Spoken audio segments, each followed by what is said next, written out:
Hello everybody, welcome back. Today, as you can see, I'm going to be profiling Drytron for the current format. I logged on to Master Duel for the first time in a very long time, and I didn't even know what was really on my account, and the deck I had built was Herald of Ultimateness, Drytron with Eva and Union Carrier, which I obviously had to quickly tweak for the ban list on Master Duel, but then and being in the bottom ranked league, stomped a bunch of people, and it inspired me to bring Drytron back. So I'm going to kind of profile what I'd be doing with Drytron in the current format. It's one of my favorite decks to play, though I know it cops a lot of hate. Not a lot of people are huge fans. It's in a tough place at the moment, obviously with like Droll being a fairly prevalent thing, but we've got kind of ways around that.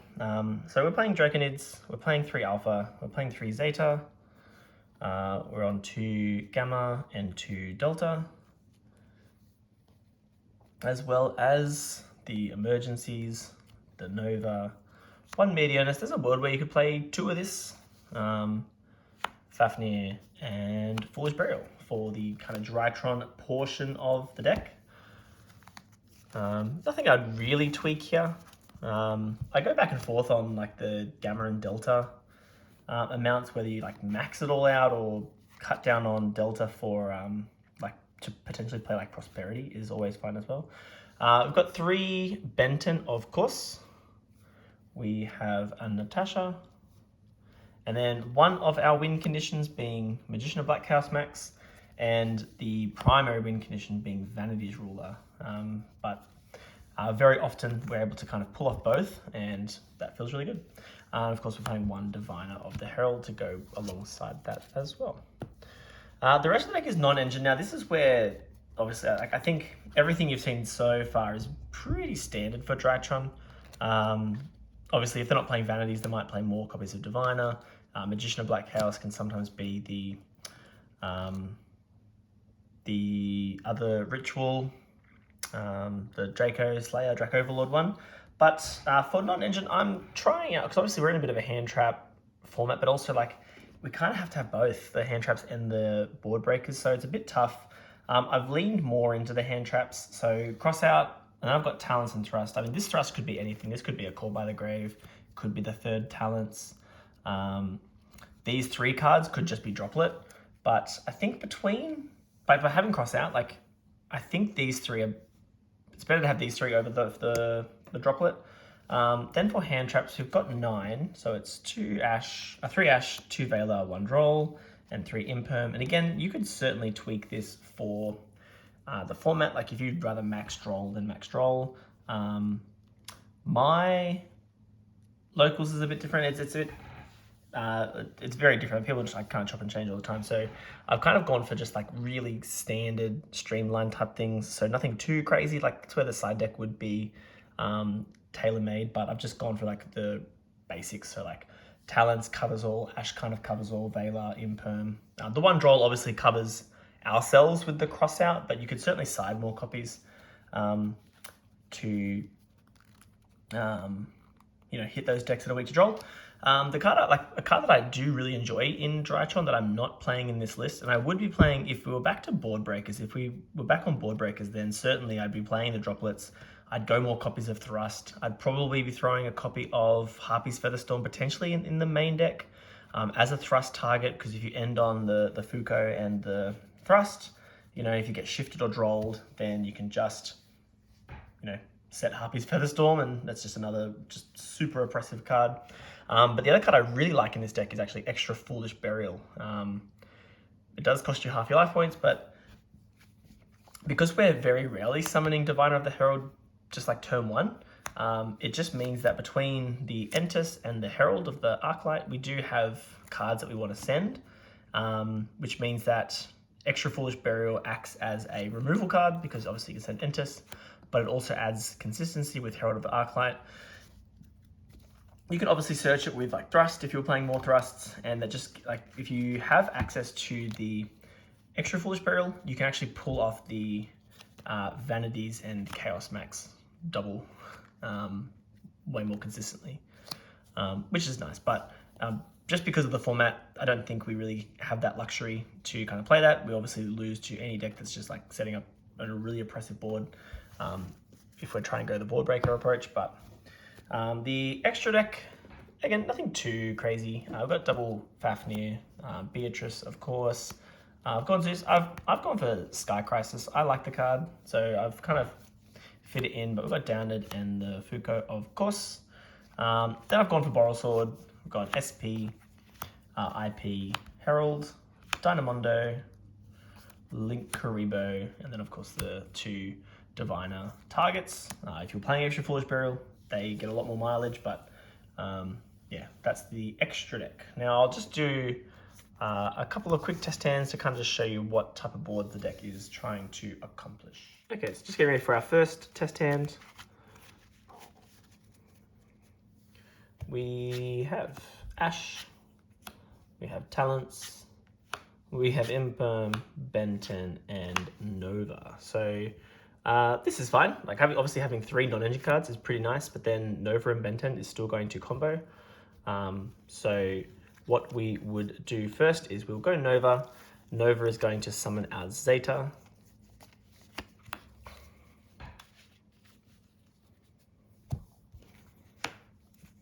Can link Zeta off for the Link Karibo, and then we can use the Zeta to tribute the Benton.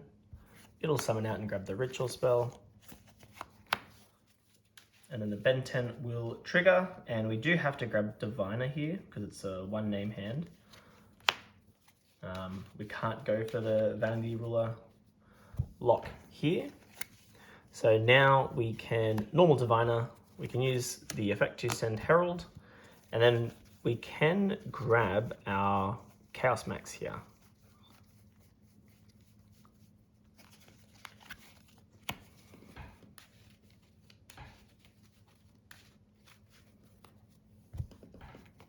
We're going to activate Meteorus, turn the Zeta into the Benton, and we'll overlay it with our level 6 Diviner for Beatrice.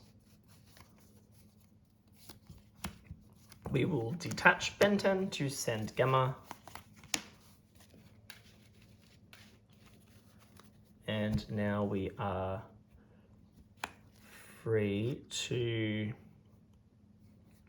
tribute the Chaos Max. Summon out the Gamma. I'm actually thinking, no, we shouldn't have grabbed the Chaos Max. What we'll do is, that should have been the Benton, because we can actually alpha. Make that Benton. Tribute the Benton for Gamma. Bring back the Zeta. This Benton will trigger. Now we could grab the 3rd Benton here. Again, it just helps for follow-up. I'm not playing Herald of Orange Light, just as a, like between like Crosshat's already doing kind of that job to help kind of stop things, and we're not really playing a massive fairy count. We'll overlay these for the Fafnir, who can send down Alpha.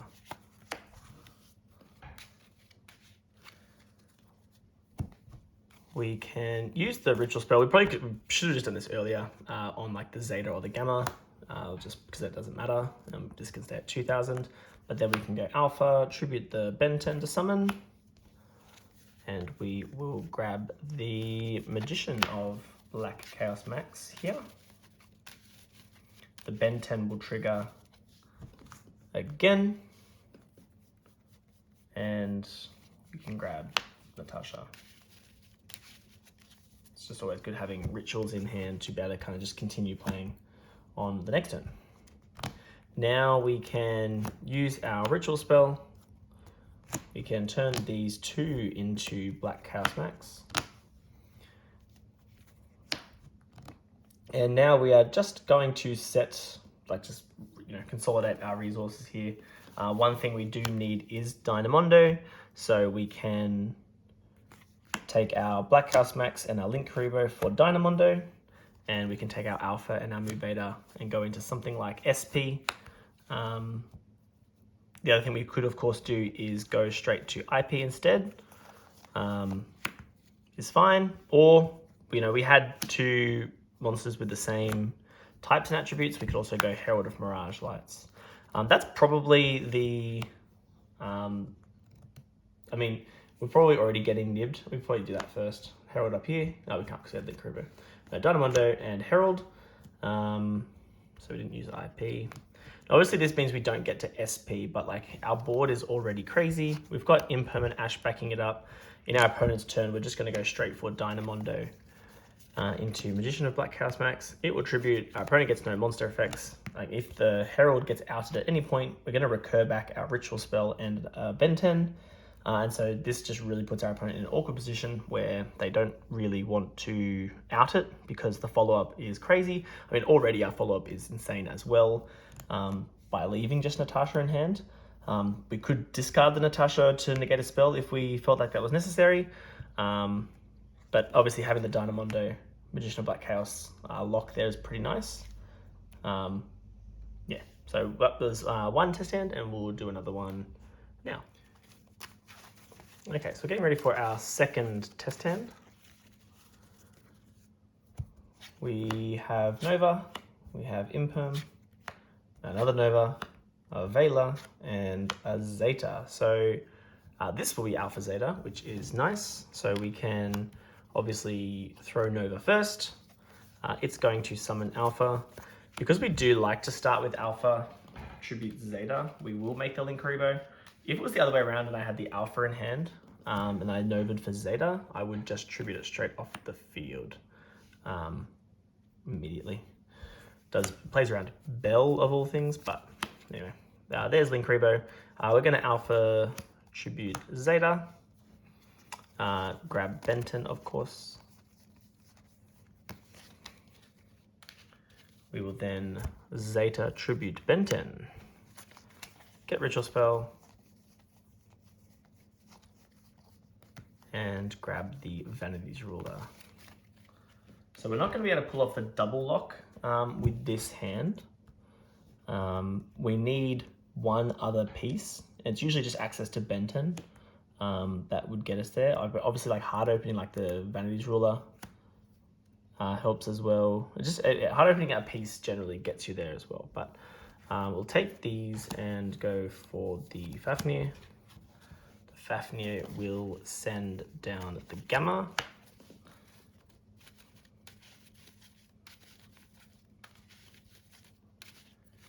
Now the one kind of little issue here is that we are going to be at Nibiru here on this summon to summon out the Benten,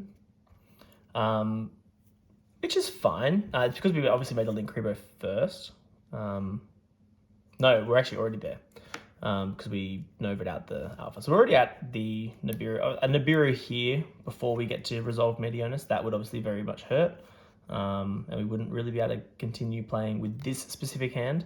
Like we do have the Gamma in the graveyard, but we've got no way to really get to it if the Nibiru happens at that point. So kind of having the Nova there does impact a little bit, just having that extra summon. But otherwise, it is fine because obviously we go Medionis, summon the Benten, and then at this point, we don't need the Linkuriboh to stick around, so I'm going to tribute it and the Benten for Vanity's Ruler. And the Benten will trigger, and generally just grabbing another Benten.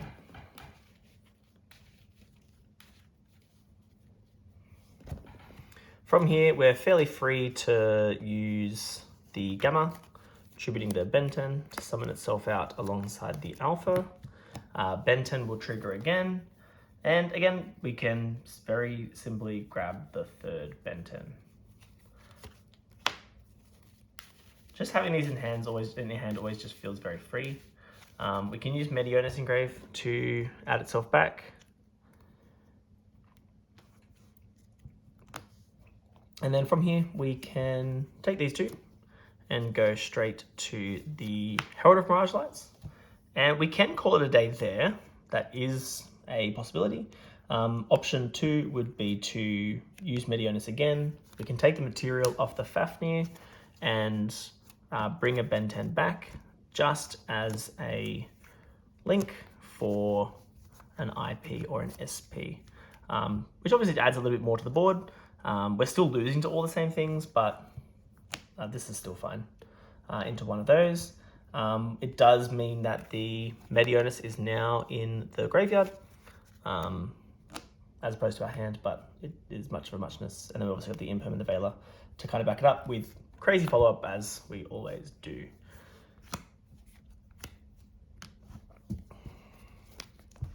I'll do one more. It won't be a test hand. I'll just do a very quick Alpha Zeta plus like Ben 10, just to kind of show how we do both of the locks there. So there's Alpha, Zeta, and Ben 10. And it can start off more or less the same way. So we can go Alpha Zeta. We're going to grab Chaos Max, and then we'll go Zeta, Tribute Ben 10. And it will grab for us the Ritual spell. And then the Ben 10 will search for the Vanity's Ruler. So it's going to play out pretty similar to before. We won't have a Linkaribo to tribute over this time, so we will have to tribute over the Fafnir. But it is fine. We don't need it. The Fafnir will send down the Gamma.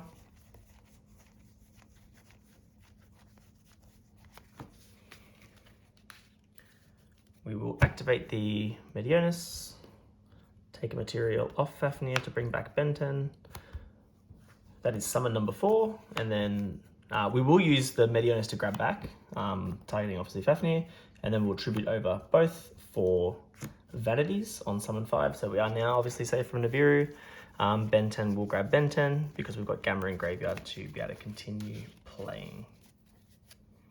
Now we will use the Gamma by tributing the Ben 10. It'll bring back a friend, and the Ben 10 will activate in the graveyard. And again, we could probably, we can grab the third Ben 10, we can grab Natasha, we can grab Diviner, but I'm just always grabbing our third Ben 10. From here, we do make our second Medionis. For the longest time, I was playing a second Fafnir, sorry. For the longest time, I was playing 3 Fafnir. Opening, if you're playing like this combo and really gearing towards it, then having 3 feels great because you obviously use both of them now. The third one lets you send the Draconids on the next turn, which is awesome, but it is what it is. We're using it to get an extra body here because now we're going to go Medionis, turn the 2 materials into the Black Chaos Max, and we're going to link for the Dynamondo. Yeah. And that's where we leave it. So obviously we've got 2 other cards in hand, but Vanity's Ruler means our opponent's not special summoning. And as soon as we get to our opponent's draw phase, we can tag out Dynamondo for Chaos Max, it'll tribute, and our opponent has no more monster effects either. So you should be winning at that point because you've still got all of the follow-up of the Drytron names with the Ben 10 in hand. So you easily just kill on the next turn. But yeah, whether it's a necessary combo, I don't know, but it feels great to pull off the double there. It's insane, and then yeah, it's pretty impressive. But otherwise, that will be it for this video. Drytron, personal favorite, one of my favorite decks for sure. Probably not the best pick to take to a bigger event, but to a regionals or the locals, yeah, you'd have a blast with it. But otherwise, I'll catch you in the next one.